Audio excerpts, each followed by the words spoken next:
Well, when you start examining other temples around the world,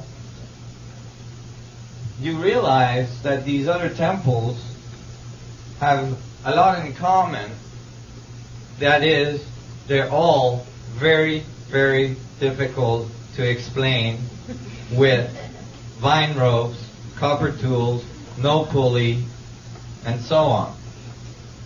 One Egyptologist, the director of the Giza Plateau, said, "There is not one grain of evidence of any advanced civilization ever having been in Egypt prior to the Egyptians."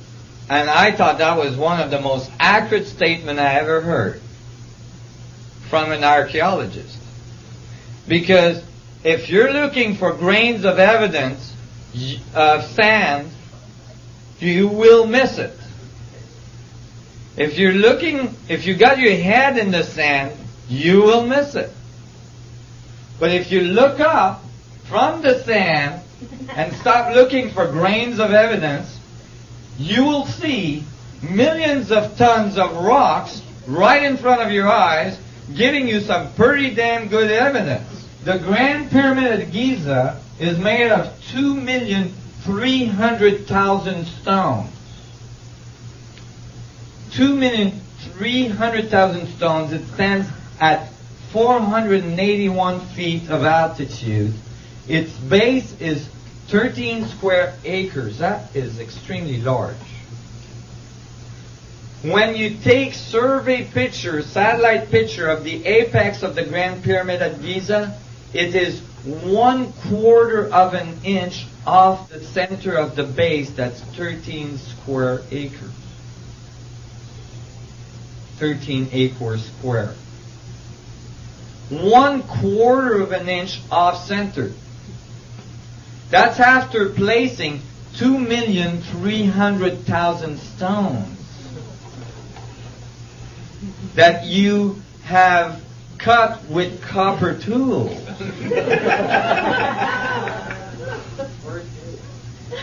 Yeah, you need some pretty good moonshine to do that one. Well, I guarantee you that is extremely difficult to reproduce. In fact, there is no way engineering companies on this planet could ever reproduce that. Even with all of our modern technology, if we give them billions and billions of dollars, they couldn't come up with anything like that. Because if you divide 1/4 of an inch error by 2,300,000 stones, the accuracy at which you're placing these stones is outrageous. And we can't do anything like that. Our most accurate buildings, like telescopes, are not that accurate. They're not even close to having that kind of accuracy. Go ahead. So you could say we've just barely come out of the Dark Ages. Basically, or we got into the Dark Ages. And because it seems that there was people that were doing a heck of a lot better than us.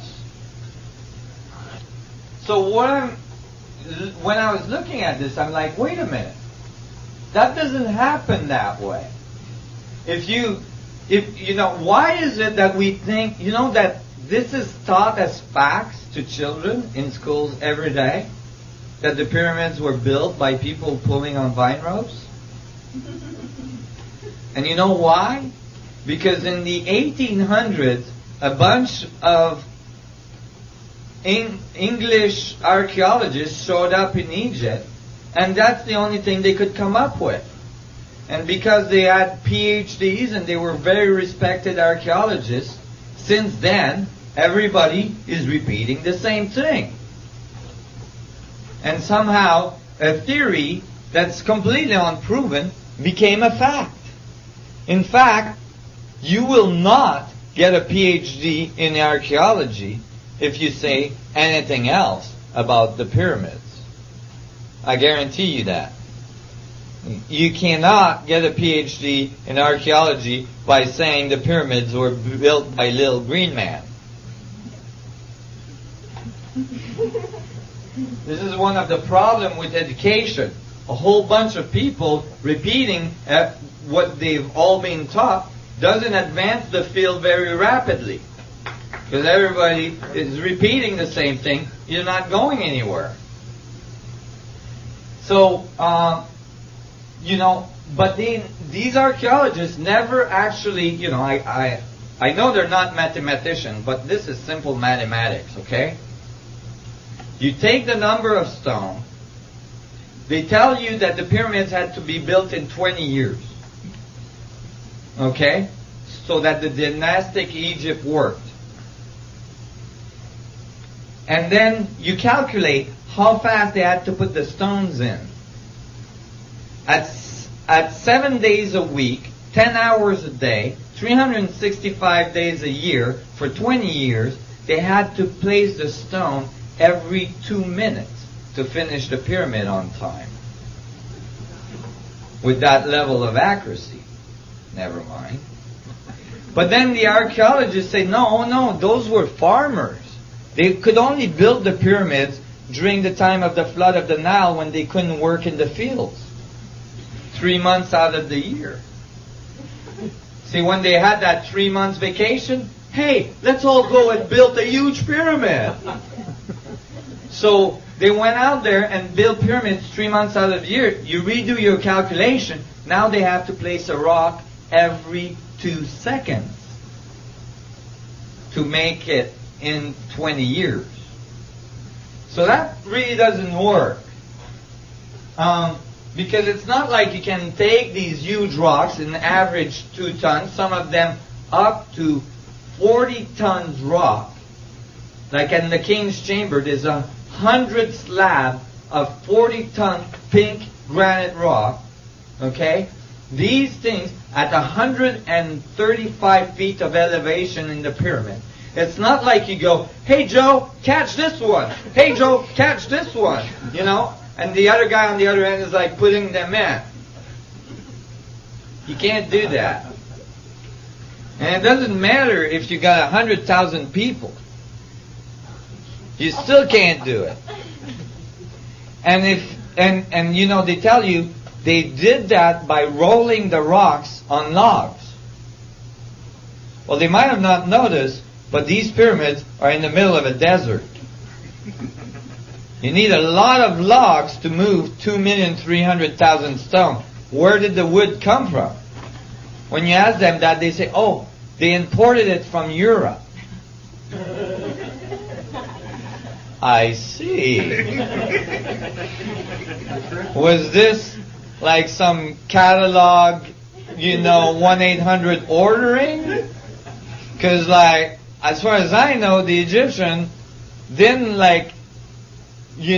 easily navigated into Europe, cut millions of logs they would have needed, and brought them back. There's no evidence of that.